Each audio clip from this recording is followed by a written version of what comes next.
US Art Gallery বৰ্তমান এটা চৰ্চিত নাম আপোনাৰ সকলোৱে হয়তো এই নামটো শুনিছে US Art Gallery বুলি প্ৰায় সংখ্যক লোকে শুনিছে তথাপিও অকনমান মই ক'বলৈ বিচাৰিছো যে এই US Art Gallery লগত বৰ্তমান জড়িত হৈ আছে 17খনকৈ দেশ আৰু ভাৰতবৰ্ষৰ প্ৰায় প্ৰতিখন ৰাজ্যই এই US Art Gallery লগত জড়িত হৈ আছে আৰু US Art Gallery যিগৰাকী অনাৰ বিভিন্ন সময়ত চৰ্চাত থকা অনাৰ গৰাকী মোৰ ভন্টি উপহনা স্বাগতম জনাইছো মোচাৰেন্দ্ৰলৈ নমস্কাৰ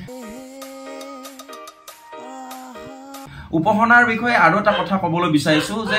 চেছ খেলা দবা খেলাৰ জৰিয়তে বিশেষকৈ 19 মানত হ'ব চাগে ন 19-20 মানত হ'ব চাগে সেই সময়ত বহুকেইটা এৱাৰ্ড পাবলৈকেও সক্ষম হৈছিল উপহনাই আৰু আজি আসলতে উপহনাৰ বাৰ্থডে আছিল বাৰ্থডেত আহিছিলো আহি পেলে মই ভাবিছিলো যে এই সুযোগটো এৰি নিদু কাৰণ তেওঁক লগ পোৱাটো টান খুব বিজি হৈ থাকে এটা বহুত ডাঙৰ নলবাৰীৰ ডাঙৰ অফিচাৰ বিলাকে তেওঁৰ ঘৰলৈকে আহে বিভিন্ন সময়ত তেওঁক বিচাৰি আহে গতিকে এই লগ পাই ফেলে এই চেগতে তেখেতৰ পৰা অকনমান জানিব বিচাৰিম তোমাৰ যেটো US Art Gallery প্ৰায় সংখ্যক লোকে এটা জানে তথাপিও ডিটেইলটো কোৱাচোন সংক্ষিপ্ত কৰক US Art Gallery এটা গ্লোবাল প্ল্যাটফৰ্ম হয় ইয়াতে 17 কান্ট্ৰিজৰ লগত এক কোলাবোৰেচন আছে 2021ত মই এই অৰ্গানাইজ কৰিছিলো আৰু এতিয়া US Art Gallery বহুত এপ্ৰিচিয়েচন পাইছে মাজতে 16 ফাইনান্স কমিশনৰ মেম্বাৰ মনোজ পাণ্ডা ছাৰো ভিজিট কৰিছিল আৰু হেনেকে আগুৱাই গৈ আহিছো এটো এটা উল্লেখনীয় বিষয় যে নলবাৰীৰ এগৰাকী ছোৱালী আৰু এই ছোৱালী গৰাকীৰ ঘৰলৈকে আহিছিল 16 ফাইনান্সৰ এগৰাকী মেম্বাৰ মনোজ পাণ্ডা তেখেত ঘৰলৈকে আহিছিল এটা আসলতে গৌৰৱৰ বিষয় আমাৰ নলবাৰীৰ কাৰণে আৰু উপহনাৰ ঘৰৰ লগতে গোটেই নলবাৰীৰ কাৰণে এটা গৌৰৱৰ বিষয় আৰু হিদিনাখন এটা খুব মানে এটা বেলেগ পৰিৱেশৰ সৃষ্টি হৈছিল নলবাৰীৰ জিলাৰ ডিসিৰ পৰা আদি কৰি ডাঙৰ অফিচাৰ বিলাকৰ উপহনাৰ ঘৰলৈকে আহিছিল কেনেকুৱা লাগিছিল অনুভৱ কেনেকুৱা আছিল বহুত বেছি ভাল লাগিছিল একদম আনএক্সপেক্টেড আছিল যে ইমান ডাঙৰ এটা পাৰ্সনালিটি আমাৰ ইয়াত আহিব আৰু সাৰে আহি কিনে বহুত বেছি মানে এপ্ৰিচিয়েট কৰিলে মোক আৰু হেতু মোৰ কাৰণে বহুত ডাঙৰ এচিভমেন্ট হয় এটা ডাঙৰ এচিভমেন্ট কাৰণ যেহেতু ইয়া ঘৰত আহি ফেলে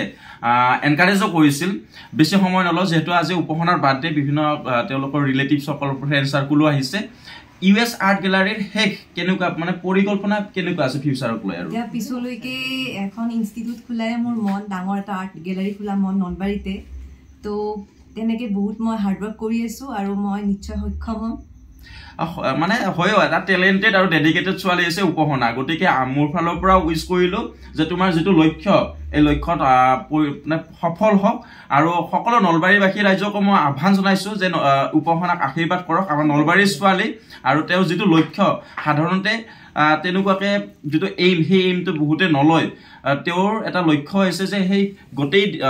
দেশৰ বিভিন্ন দেশৰ লোকসকল তথা আমাৰ ভাৰতবৰ্ষৰ প্ৰায় সংখ্যক ৰাজ্যৰ লোকসকল জড়িত হয় US Art Gallery কৰিব আৰু ইয়াত হয়তো ফিউচাৰত আমাৰ স্থানীয় লোকসকলৰ পৰাও এমপ্লয়মেন্ট পাব তেনেকুৱা এটা পৰিকল্পনা কৰি আছে আৰু আশা কৰিছো সেই পৰিকল্পনাটো সফল হওক জানো হওক আজি আৰু বেছি সময় নলও পুনৰবাৰ তোমাৰ ভৱিষ্যত উজ্জ্বল কামনা কৰিছো আৰু জন্মদিনৰ আকৌ এবাৰ শুভেচ্ছা জ্ঞাপন কৰিছো